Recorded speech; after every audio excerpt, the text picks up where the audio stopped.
My name is Shirley F.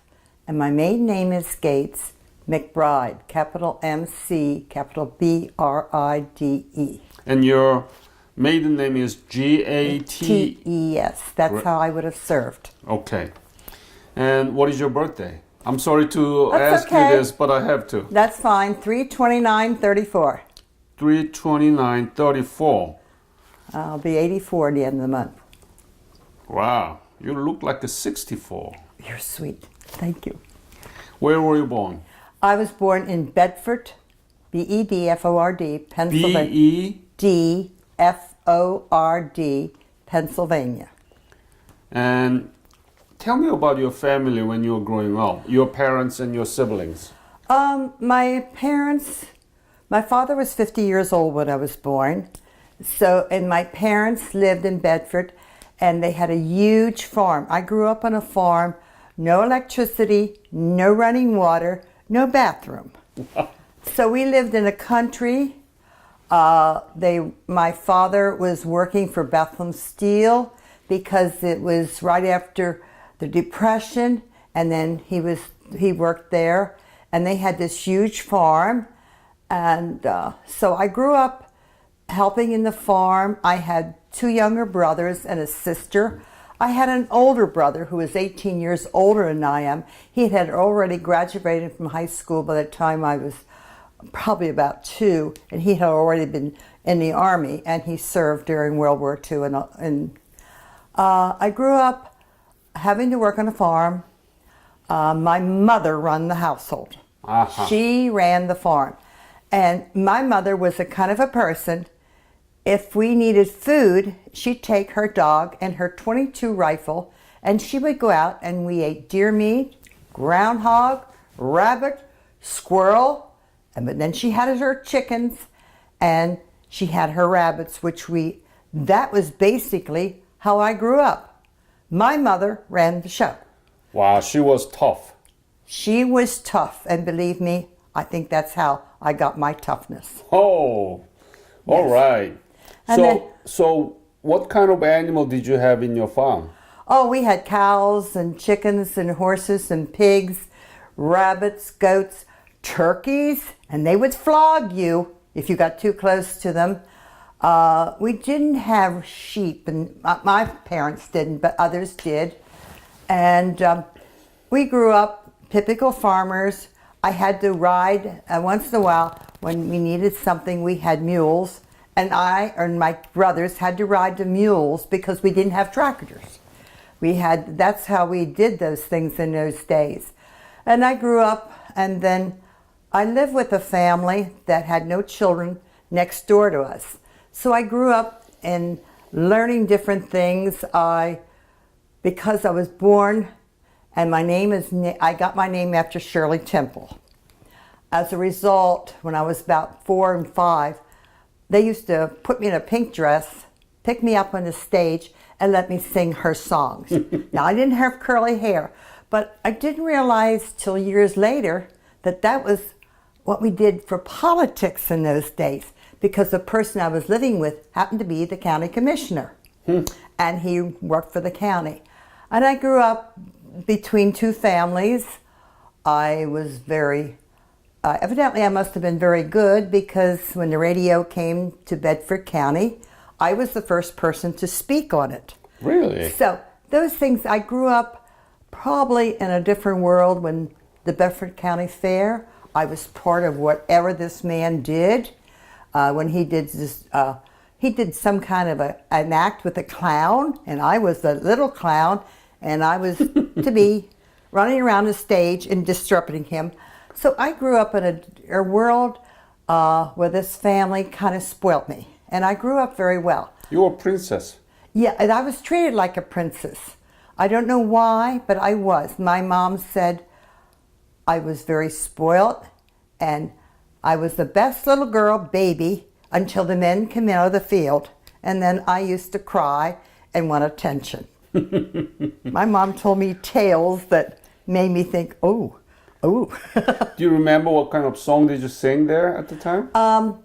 The Good Ship Lollipop, and a couple other ones I can't remember. There was one that she sang, but I don't remember it. I couldn't. What is the first one that you mentioned? Good Ship Lollipop. Can you sing a little bit? Oh, it's a good ship, a lollipop. It's a good ship, a lollipop. That's about all I remember. 'Cause that's so many years ago. Thank you. I did that, and I don't. And that's what I did when I grew up. And then I guess during World War II, a lot of the hard hands, they were drafted into the Army. And then my mother could not run the farm by herself. So then we moved off the farm, and I don't know why. We went to Johnstown, Pennsylvania. Then we came back in the farm, and I have no idea why we were in there a couple years, and they sold the farm, and then I came to Lancaster County. Again. Yeah, to Lancaster. What high school did you graduate when? I graduated from Marietta High School. Could you spell it? Marietta. Marietta High School where? In Marietta, Pennsylvania. And what year? 1952. Oh. Is it the girl only or all together? It was grade school from kindergarten to 12th grade. It hasn't been there for years. Okay. And let me ask this question. Did any teacher or any class talk about Korea? No. Because it just started like in 1551. I mean, we didn't talk about the war because we're still talking about World War II. No, I'm not talking about the Korean War. Okay. History class, did they talk about Korea at all, or did you learn anything about Korea? Because the war only started in 50.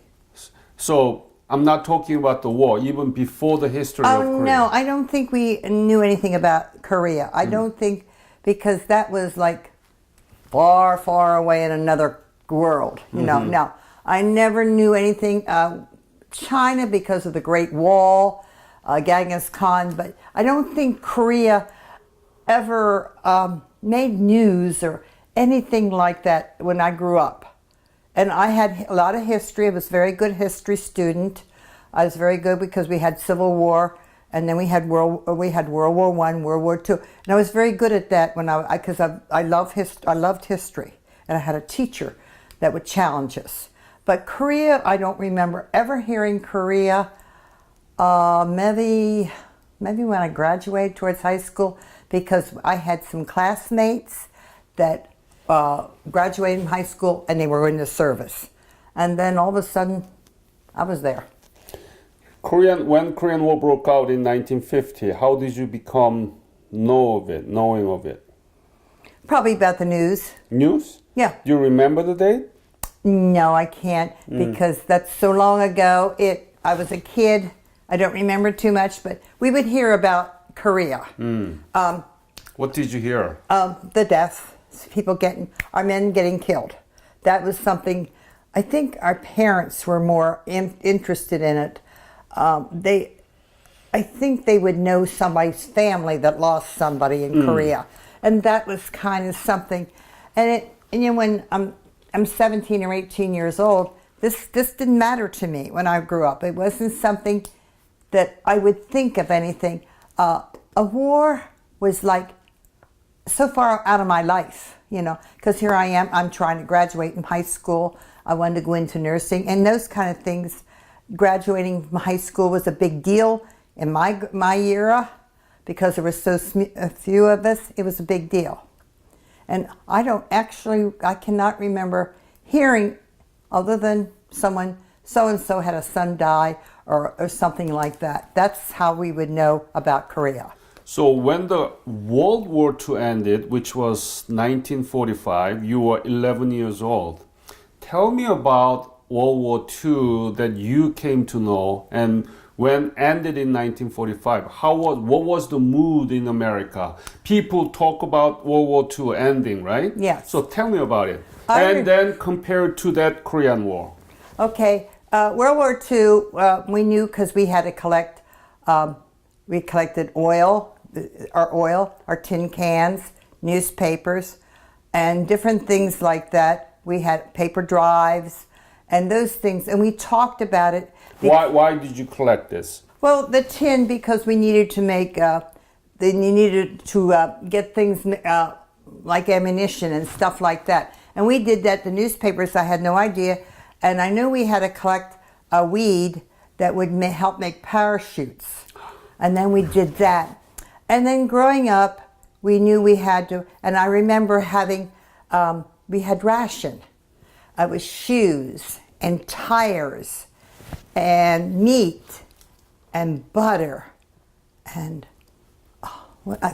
because I have in my home I have some of those ration stamps, and we had to ration food, and it was interesting. Oh, sugar, that was another big one we had to ration, and because we grew up, we had to. My parents, I don't understand how they got these ration stamps, but whether they were mailed to them, but I know we had to have the booklets with all our names on it. Each one of us got a booklet of something. Now my father got one for tires because and I don't know why or how that was used, but I remember we could only get certain meats. But when I lived on the farm, that was fun. We didn't need that because we raised all that stuff.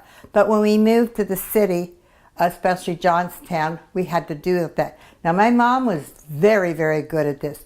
She was a very efficient woman. She never graduated from high school, but she was very, very talented. We always said she could make a meal out of almost nothing. And she did. And we grew up eating things like people wouldn't even think today. When you talk about eating groundhog, I wouldn't eat that. But it was good food. It was good. And my mother did all those things, and because she did. Now, she didn't work during World War II. She did not work because we were small, and she didn't work till I guess I was pretty much in high school or junior high. But she could always do anything. I remember the blackouts. We had to have curtains. You had no lights on a certain hour. And they could put black curtains up at the windows. That was that you could have a little light on. Air wardens were walking around, and I don't remember growing up with fear because my parents didn't teach me fear, and I didn't grow up fearing anything. But when you hear those sirens go off, you look around, and you think of wow, because. And my brother was in World War II. He was stationed up in the Aleutian Islands. And I can remember him telling this as a child. I remember it so distinctly. They were just out on a patrol. Now they just had basic weapons. The Japanese came and landed right where he was at. And of course, they couldn't make noise or anything else. So they had to go back to whatever their base was. And then they brought a patrol out. And so then evidently there was an altercation and the Japanese fled. Now that is one thing I do remember about World War II because my brother was involved with this. He was a master sergeant, very good at what he did. And he was stationed up there for a long time. Now I grew up, the one thing I can remember as a child, I had a friend and I just thought her son, and I was just a kid, maybe 8 or 9 years old, not realizing what this all about. I used to say, when I grow up, I'm going to marry him. That was just a childhood. My mom told me, I always said that when I grow up, I'm going to marry him. And he used to say, you better hurry up and grow up. He was a pilot, and no, he was a tail gunner. I'm sorry. He was the tail gunner. And the pilot was his dear friend. But he got killed on a air mission over Germany. Oh, sorry. And that was I think that was the first time I could ever remember dealing with war and death. I see. Because it was good. Shirley, so for the World War II, whole nation was mobilized. Somehow you contributed. Yes, even as a child. And it was a victory, Yes, and that was a big parade. I remember when it was out, we got out in the street and they were shooting guns and everything else because everybody owned a gun, or a handgun, or a strike. There was guns. There was a lot of noise, and I remember in my neighborhood, it was just we were just kids, and we were celebrating, not understanding what the true meaning of this was, because we were just kids. And I remember that in my town of Marietta, because that's where I lived when World War II ended. And then, of course, the soldiers coming home and, have big parties and stuff like that. So compared to that kind of atmosphere, how was Korean War? The Korean War, like I said, only started in the 50s, and we didn't know too much about it. It wasn't talked about. Not that I was aware of. Like I said, I was 17, 18. My whole life was graduating high school. That's what our life. You were 11 when the World War II ended, but you knew all about this. Because my family. Yeah. Yeah, but I didn't know when the Korean War thing. I don't think we got news. Remember, we only had radio. We only had radio and a newspaper. We didn't have all this other stuff going on. We knew there was a war, but we didn't have to sacrifice like I remember as a child. Right. And like I said, I had 1, 2, 3 classmates that joined the military out of high school, and none of them were sent to Korea that I was aware of. And so it wasn't talked about that I can remember. But then, was it because I wasn't interested? Because all of a sudden it was my graduation, but I remember my father worked in the depot in Marietta, so he knew more about it, but my father didn't talk about it, and I don't know why. So, after graduation of your high school, what did you do? Did you just enlist? No, I worked, and I worked for Hamilton Watch at that time. Hamilton Watch Company. And that's a famous one, right? That was the Hamilton Watch. What did you do? Well, I don't understand what I did, but I knew I had to have FBI clearance. What? Yes. They asked me questions that my mother had to answer. I mean, don't you remember what actually you did in that company? We made some kind of a fuse. Fuse? And that's what, in fact, we did that all the way. In watch company? Yeah. Oh, yeah. We had military contracts. And we were very precise because, remember, we did watches, and it was a very precise job. Watches were, you had to be very, your job was, you had to be very good at what you do. So we made a fuse of some type, but I remember, now it was for the Navy, if I'm sure, I can't remember, but the Navy was something we did for the Navy. But I remember I had to have FBI clearance, and I was 18 years old. Because I didn't know much about But that was, and then one day, I was just a young girl. I was walking around, and there was a sign, "We want you." I thought, and then went in, and I talked to the recruiter, and I thought, okay. So I thought I wanted to do something for me, and I joined the Army. Army. When was it? It's the Women's Army Corps, 1952, September 1952. September. And it's called the Women's Army Corps. It was the WACS, Women's Army Corps.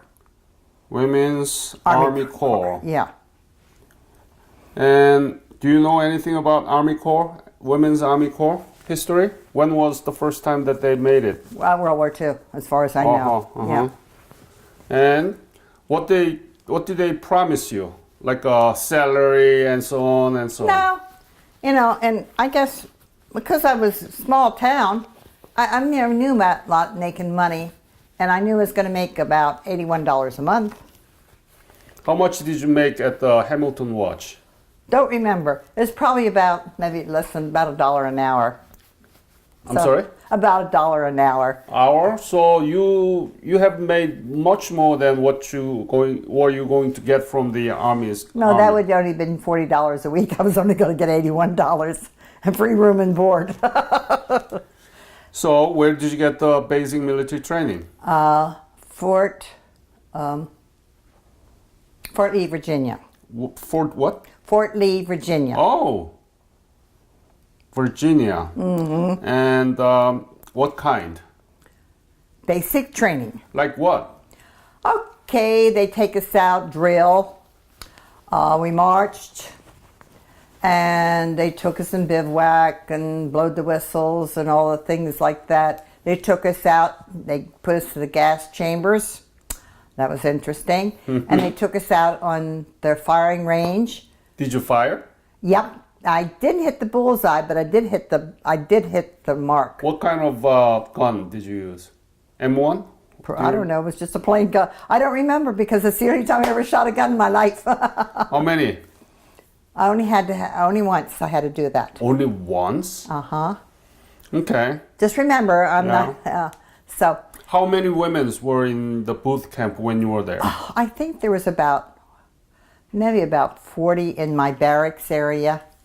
And we were for a lot of different areas. And the one thing that I do remember about that was the first time I ever knew about racism. I was never taught it. Because my best friend in school was black. And my friends, and my mother, and my best friend's mother, they had an agreement. If we misbehave, they could punish us. I mean, that's the way I grew up.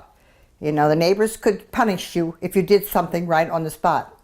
And I never knew because that was what we did. My brother's friends were black. My friend was black, and she's still a dear friend to me to this day.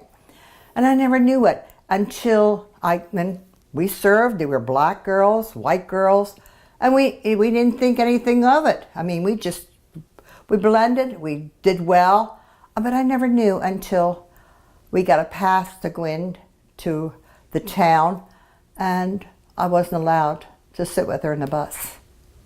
Where? In the bus. Where in city? In Fort Lee, Virginia. Virginia. Yeah, and I wasn't allowed to sit with her in the bus. I couldn't eat lunch with her. And it's the first time that I ever experienced racism. And I never forgot that. That was the one thing that to this day I do remember so well. And the first time I ever saw a water fountain, black, white restrooms. Never saw. I mean, What did you think about it? Were you upset? Upset. I didn't know what to do about it. And I said to her, I remember saying to these girls, there was about 5 or 6 of us went in together, and we said, we'll meet you for lunch. She says, we can't eat together. And I know the other white girls and I were, why? She says, when I get back. And then she explained it to us. This is what the South is about. And I said, I remember saying, that is unfair. And until this day, I still think it was unfair. You are absolutely right. I mean, because I never experienced it, we were never taught it. Because in my small town, the black and whites, they fought. Now, don't get me wrong, kids fight. I don't care. I mean, it's not because you're black or white, but you fight. And that I grew up with that. And my mother never taught us that. My mother would never have allowed it. And I don't know why, because even though she was older, but I never, and because our friends, and it's just the way we grew up. And I didn't think of it. And till this day, it is the one thing that I truly remember is that when I went in the military, that I have never gotten over it. And yet I lived through all the racial issues and all the things through the years. But then I didn't understand it until she said, this is the way it is. Blacks and whites are separated in the South. Yeah. Any of your the female soldiers from the boot camp went to Korea? That I don't know, because we were all sent different areas for schooling. Okay. I had to go down to, I always wanted to be a nurse. And so I was sent down to Fort Sam Houston, Texas, to be trained I was surgical technician, which was another name for a medic, surgical med. And I was sent down to Fort Sam Houston. Some of them went to Denver. They went all over the world. And I've never been able to, the girls that I was in basic training with, I have never, ever seen again that I'm Okay. aware of. And from there, where did you go? Valley Forge, Pennsylvania. Mm-hmm. That's a big military hospital. Yeah. And And there I was trained to be an OR tech, what is that? operating room. Okay. And the one thing that is, when I got there, there was 7 of us that came from Fort Sam to Valley Forge. And I remember we got to this room, and there is this sergeant with all these stripes and all the hash mark. Now, I knew he was World War II. And we lined up, and he took long, and looked at me, he says, "Soldier, I want you to stand over here." And I'm this 18-year-old kid, kind of frightened, but I went over there.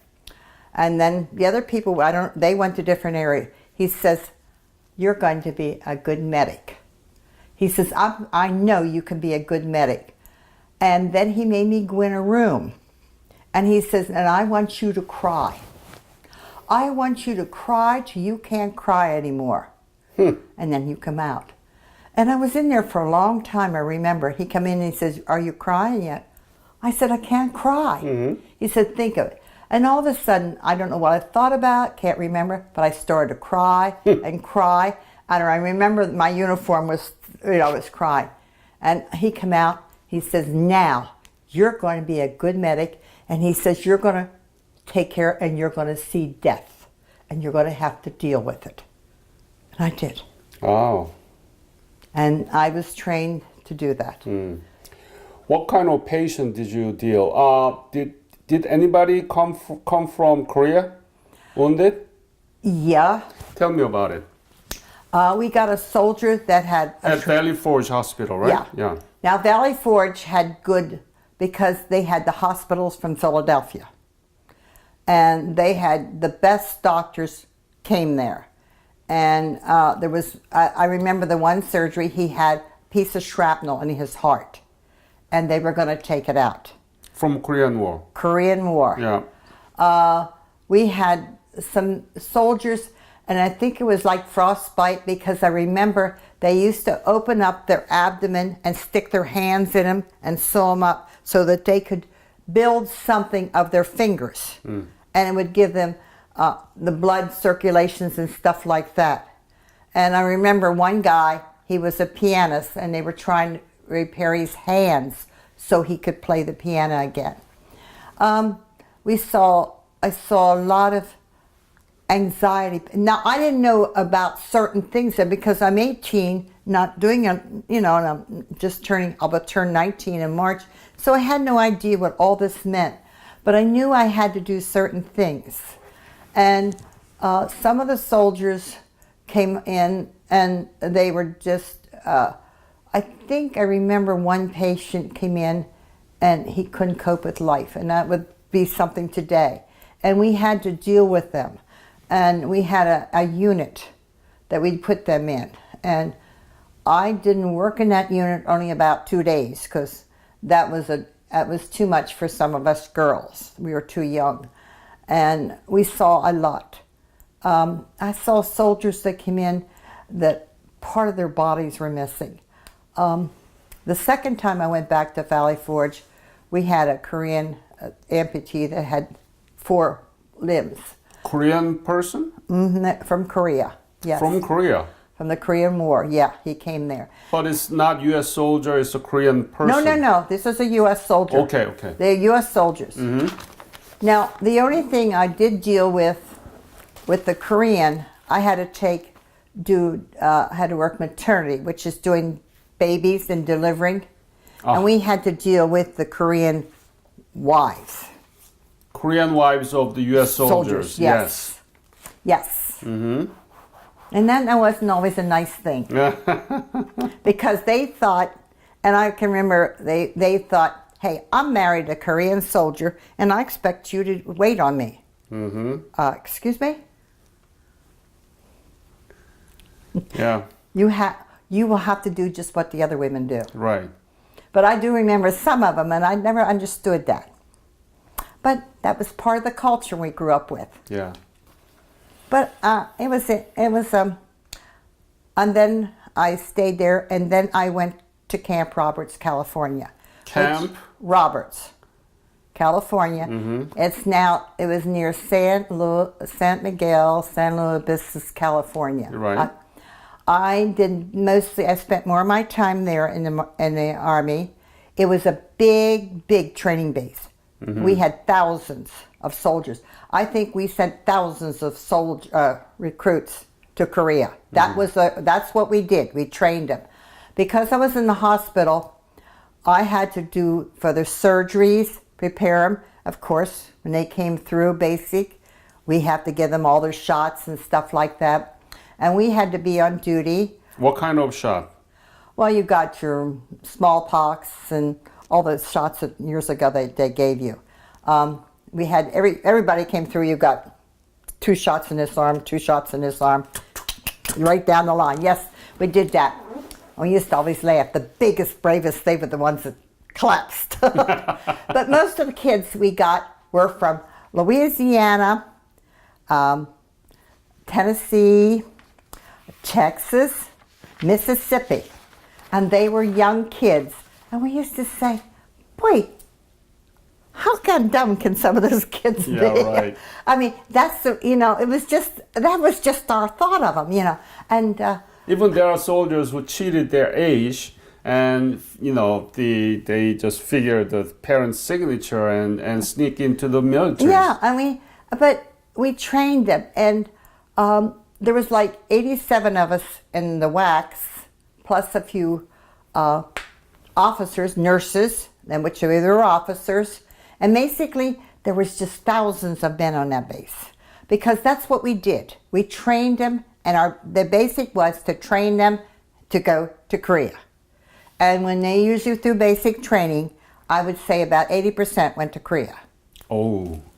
Out of that base. That was a huge base. And like I said, when I went back here in December, I never realized when I looked at those hills why they always said Camp Roberts, the mountains and the hills were a little bit like Korea. And they would take them out there, and they would take them out there and bivouac and so forth like that.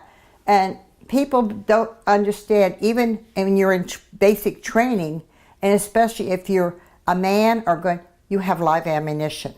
So sometimes they would be shot, sometimes there'd be accidents, and some of them would die. And when they come into the hospital, my job at that time, if someone committed critical ill, that was my job, to take care of them. If they died, that was my responsibility.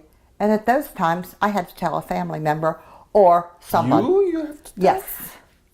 And it was just normal to do that. And people say, you can't do that. Yes, you have to. I had to take care of them till they die. No, that was also other WACs with me. We had to do that. That's what we did. And of course, then there was surgery we had to do to get them prepared to go to Korea. They had to go through sometimes herniectomies, other surgeries, so they were prepared to go. But I can remember at least 1 or 2 that I can remember that got shot out on bivouac area and came in, and we couldn't save them.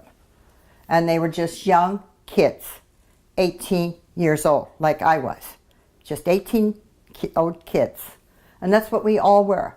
And we always, the parade ground was huge. When you went out, and when they had parades, pass and review, because we had a 2-star general. And I liked him. He was one of the nice, because I had him for a patient. And when he'd come in, of course, I'm just this PFC, and I would salute him and he says, I'm a patient. You outrank me. And I remember him saying, PFC outranked the 2-star general. He says, because you are responsible and you will tell me what to do.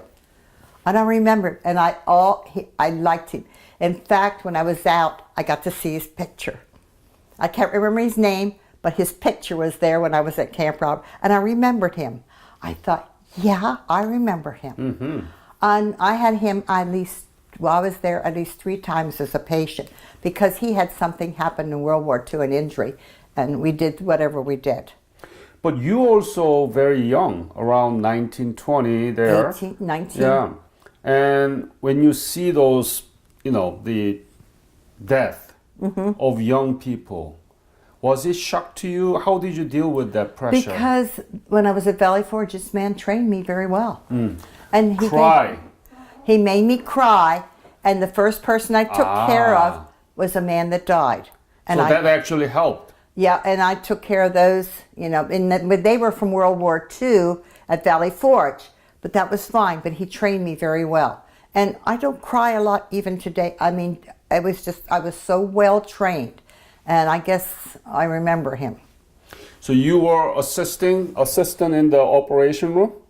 What kind of things that you did? Oh, we did the sponge count, we had the instruments, and so forth. Okay.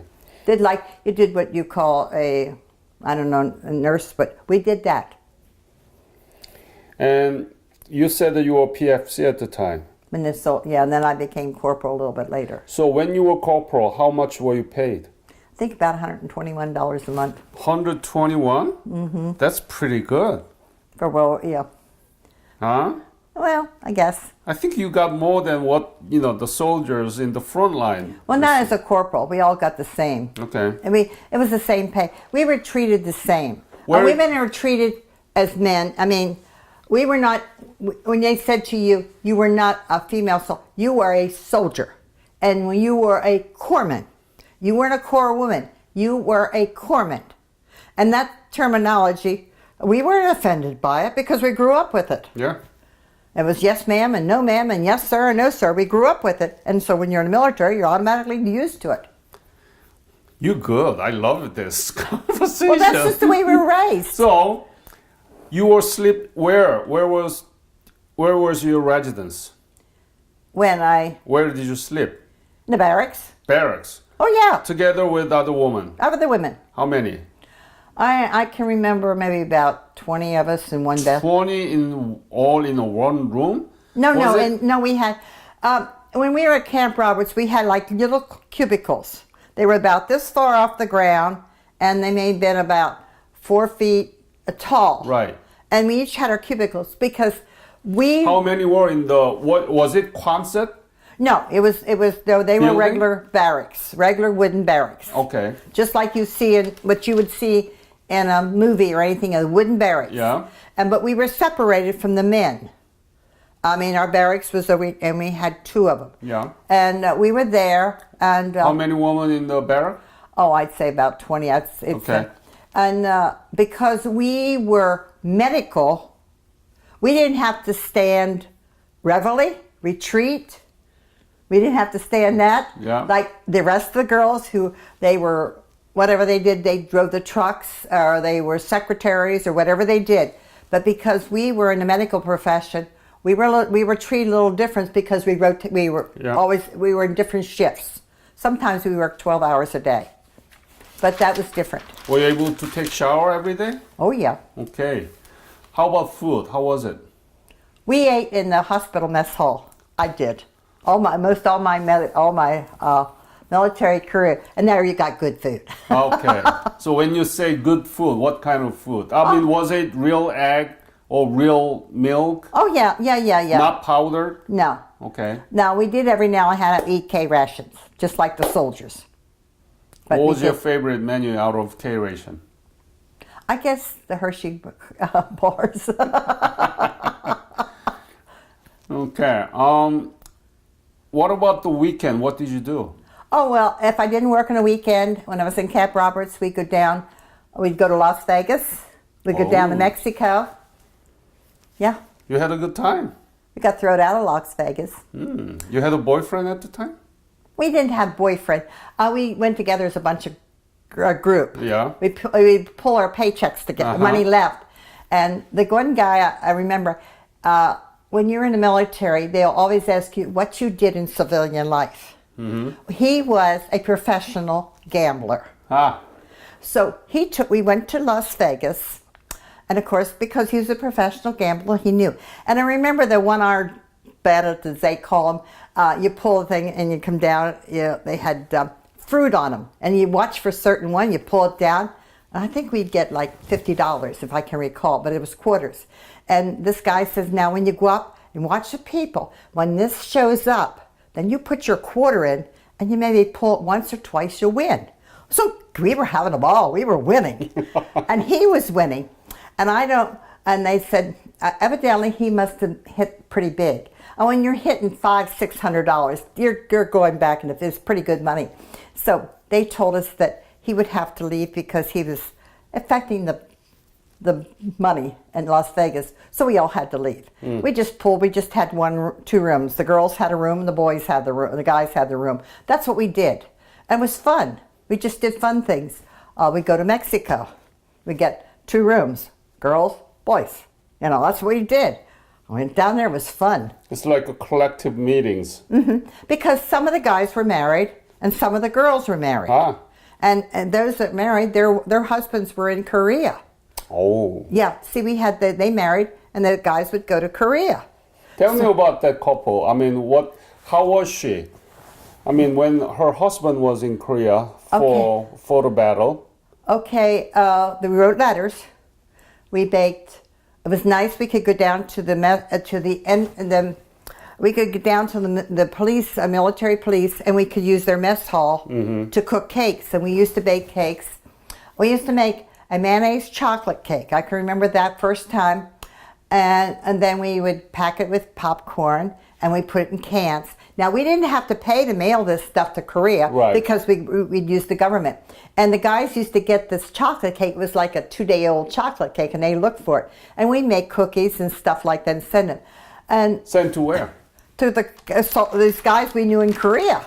Wow. We could do that. And, some of us knew a lot of we remembered the guys that we may have dated or something, and they went to Korea.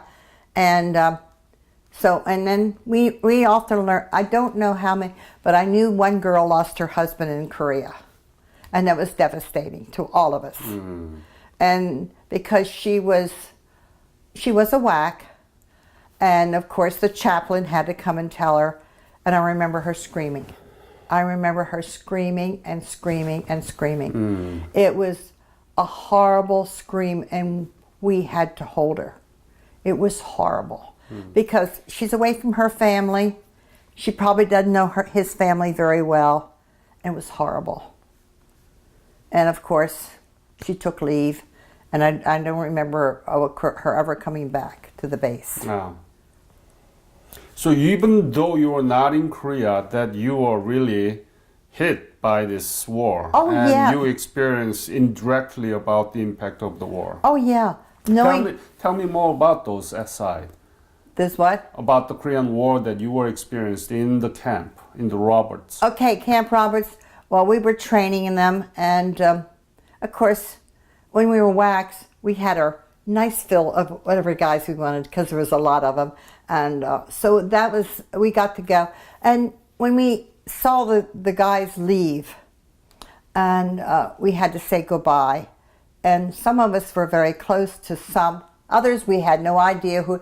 It only depended if we had them, not like me, had them in the hospital.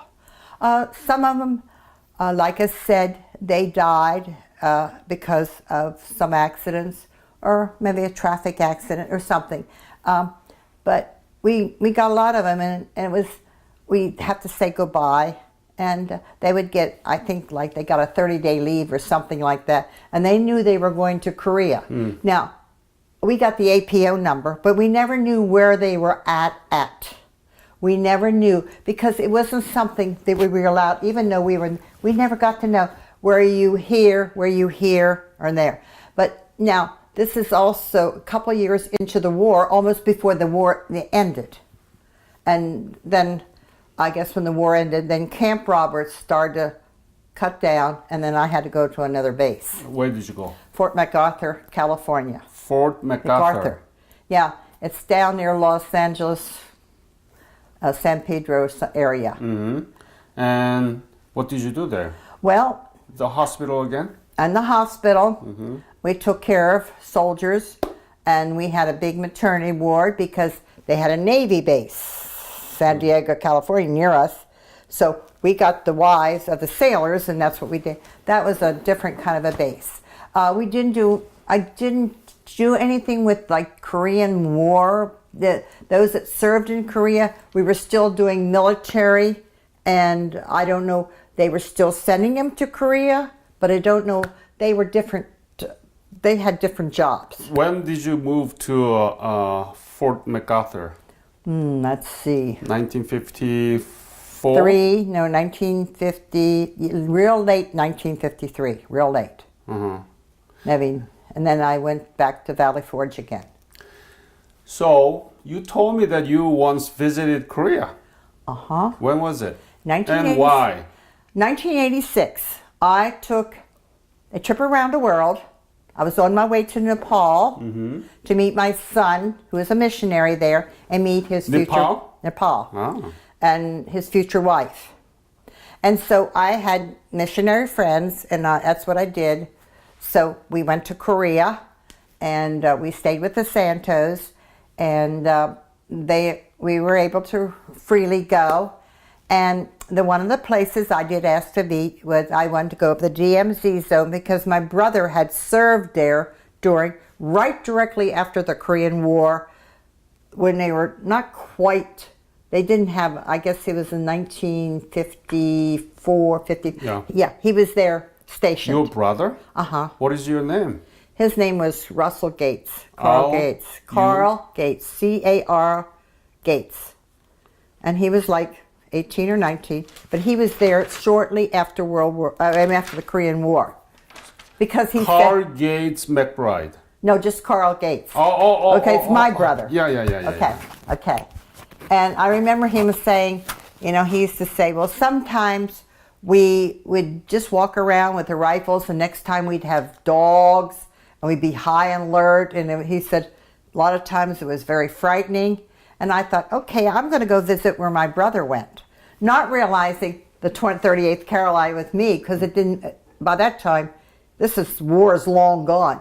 And I went up there, and Where was it? In 1986. Where your brother was stationed? Up in the DMZ zone. DMZ, do you know the name? No, I don't know. Camp name or anything like that? It's the one right outside the base. I don't remember. Okay. And he was stationed there for a year.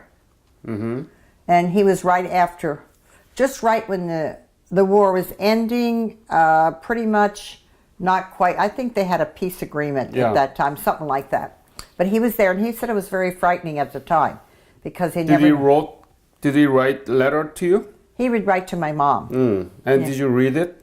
Yes, she'd have me read it. Oh, yeah. How was it? Reading and listening? I thought, wow, the war's over. And that's what my mom said, but the war's over. Why is this? I said, Mom, I don't know. And so he wrote lots of letters to her.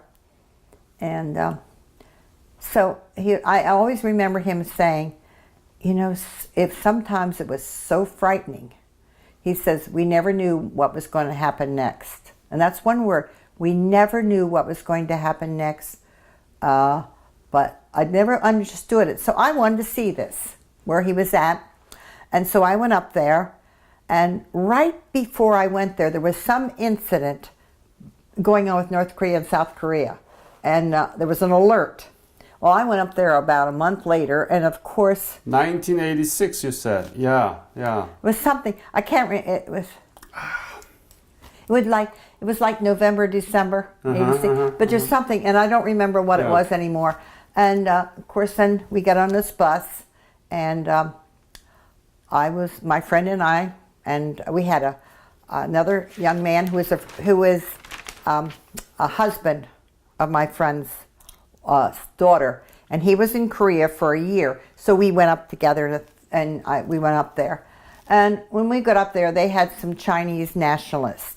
And of course, the sergeant was very cautious. And because we were like moms for a home, he just turned us loose up there. And then he stayed with the Chinese delegation, because he was very suspicious of them. And you could feel that, because the way his tone of voice. And so he left us and he took us up the observation tower, you know, where you look over. And it was very interesting. I had my binoculars and I was looking through. And I said, I don't know if I said, does he have a gun or a weapon on me? I don't remember. And he says, you make one gesture and he will shoot you. Well, that really, that was really kind of scary. But he turned us loose. And of course, my friend they were like moms for a home. And the soldiers would come out and take us. They took us to the places where the flag that came down, and where this lieutenant was hacked to death. They took us there and showed us that. And they showed us this so-called tunnel. I kept thinking, how in the world did they build that tunnel to get like a tank through, and we didn't know about it? And that's a question I have never answered. And so we just walked all around up there, saw a lot of things, and the guys would all come and talk to us. Where are you from? I'm from here, I'm from there. And that's what we did. It was very interesting for my friend and I to do that because it, you know, and she was in World War II years ago before me. And so it was interesting for us, and we just walked around and they talked to us and there. But I do remember there's something I've never forgotten. When I left there, I was coming out, and you were right here where you go to the entrance of this base that's up there. This man was sitting in a truck, and he was sleeping. I says to the sergeant, I said, you're not allowed to sleep on duty. He says, now I'm going to tell you something. What would you do? He's stuck in that truck for 24 hours. It's for 24 hours, around the clock. And he said he's only allowed out to get out of the truck to go to the bathroom, smoke a cigarette, and go for meals for 24 hours. Why? And, was it discipline? No, that's the way they have, you're on duty 24 hours. That's what they did over there. Why? Well, that's the military in case they have to go over into the DMZs. They had to go right out to the DMZ zone. Oh, emergency scramble. See, that's what the scramble was. And I said to the sergeant, and he says, we can put that whole unit on a DMZ in 90 seconds. Never forgot that. 90 seconds, that's a minute and a half. In other words, you're full, the soldiers, full dress, they sleep, they eat, they walk around with their weapons, and they're ready to go. And I never forgot that. 90 seconds. And the people said, well, you're sure? I said, that's what I remember. 90. And he says, that guy's out the door and everybody's gone. And they're up there. So it's right outside the gate. Okay. And I remember that. Where else did you go in Korea? You went to Seoul? Oh, yeah. What did you see? They took us all around. They took us to Dr. Cho's church. That's a big Christian church there. I went up to Prayer Mountain. We went down to Busan. How was it when you see all this developed country, but your brother, when he was there in 1952, is completely flooded? Oh, yeah. What were you thinking?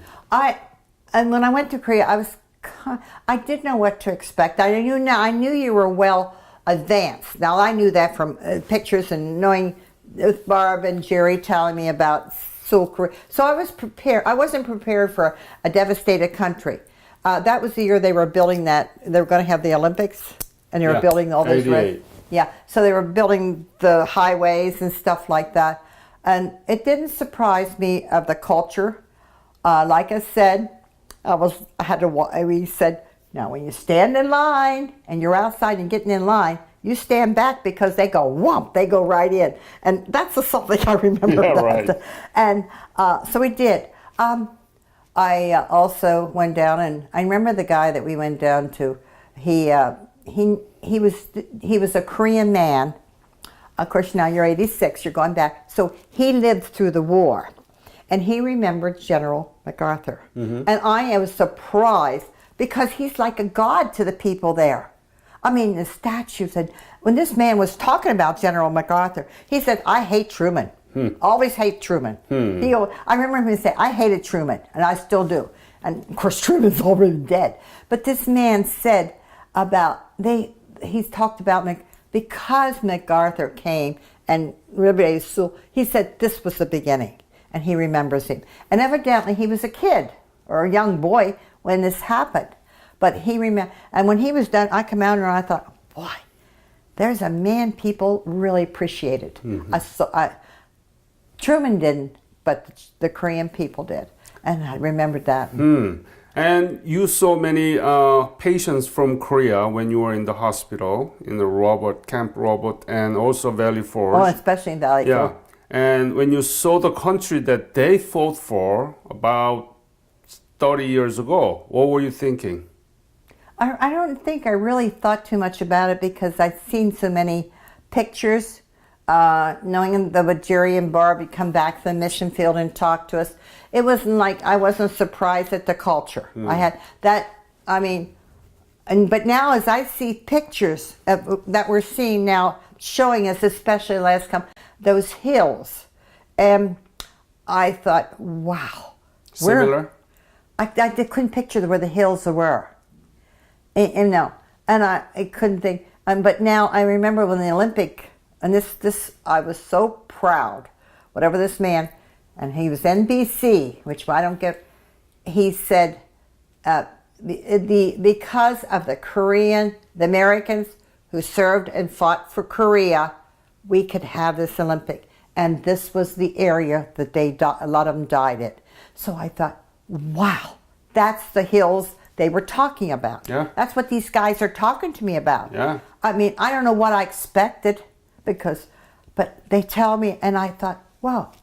And when I thought, well, even when I was serving, they were just hills, We weren't, but that's the way it was. What was your unit, actually?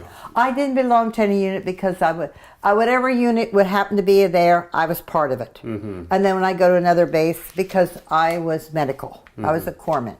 And we never actually had a unit. You were with the unit that happened to be where you were at. So you are Korean War era veteran. You were in the United States when there was Korean War going around, but you had an indirect impact and experience, and then finally you were in Korea. Yeah. So what do you think about all these things? Well, you know what is, I listen to these men talk now, and I listen to them talk, and especially they open up to each other. And I listened to them, and I thought, they talk about when they were in the freezing cold. Because when we were down to, and last Veterans Day, we were down in Washington, D.C., it was 42 degrees, and it was cold. And they said, oh, it was just a little bit warmer here than it was in Korea. And I looked at, I said, really? He said, oh, it was so cold, it was below zero. And I remember... Minus 42, maybe. Yeah. And I said, you've got to be kidding me. I said, that's cold. I said to him, we were so cold in Washington, we didn't realize we were cold. He said, that's what happened in Korea. We were so cold, we didn't realize how cold we were. And listen to these guys talk. I thought, wow, now I know why we had to build fingers. We had to, when you had amputated feet, we had to see, that came back. That's why we did, that's why those, because I couldn't understand. They weren't battle wounds, but you had to amputate part of their feet or toes. They were gone. And the fingers they rebuilt. I thought, well, you didn't get shot, but I didn't, now I realize, because I was so young, I didn't realize what was going on. Now I realize why those hands were put inside their abdomen. We were told why, but I didn't realize it would be that cold, didn't realize it. But listen to these men talk that were in the beginning of the war, the beginning. And that's sad.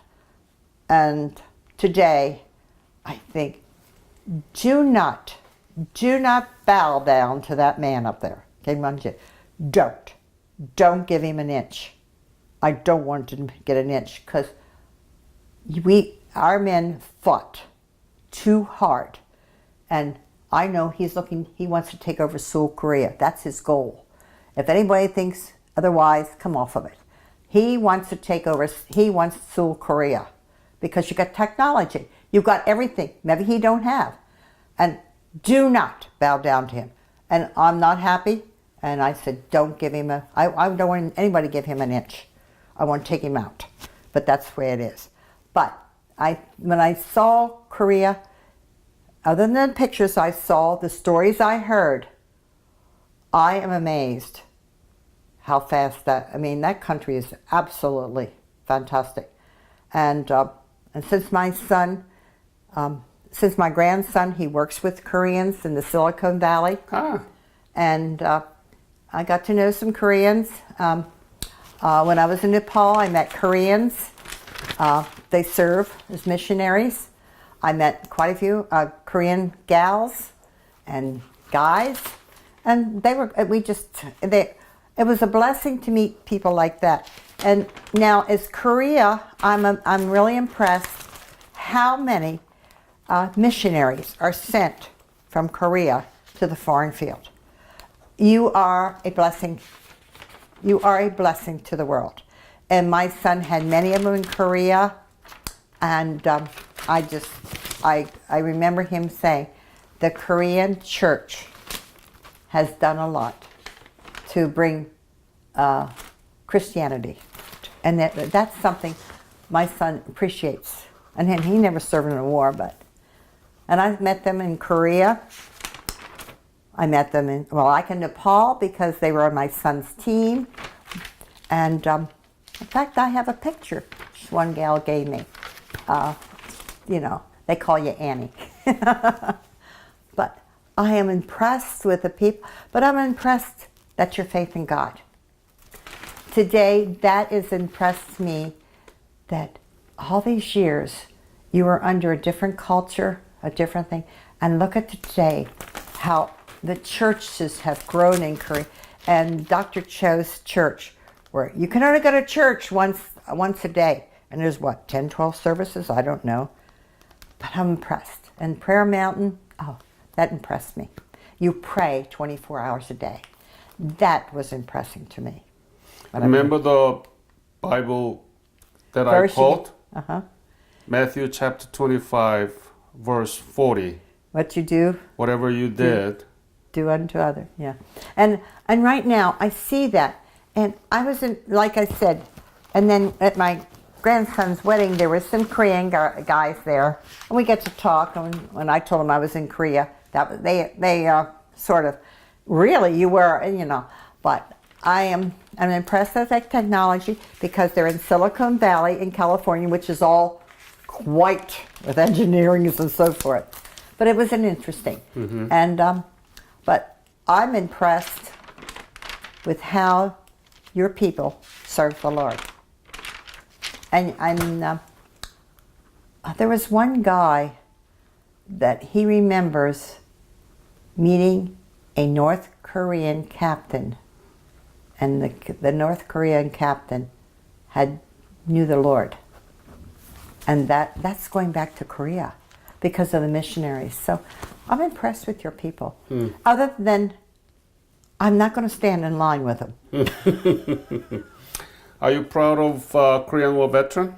Oh yeah, I'm very proud of them. I didn't do much because I was too busy raising the family and do all the things I do. Whatever I did. But to get involved with this group, I've only been involved with them since the beginning. And I'm impressed with these guys. And as you probably see, I'm ordering them around. They're asking me for do things and not things. And I listened to their stories, and I thought, oh, that's why this stuff. That's why that guy was like that. Oh, so now I know why certain things. But as a kid, I'm an 18, 19-year-old kid. It didn't sink in. I mean, we were all kids. Every one of those men were kids in Korea. They were 18, 19, 20-year-old kids. And that's all we were, just like any other war. Yeah. We're just kids. And you guys, your parents probably were very young. They were probably kids too during the war. Yeah. And that's the things they remember. We were just kids. We were children. And I can remember the tales of the soldiers used to come back and tell us about the children.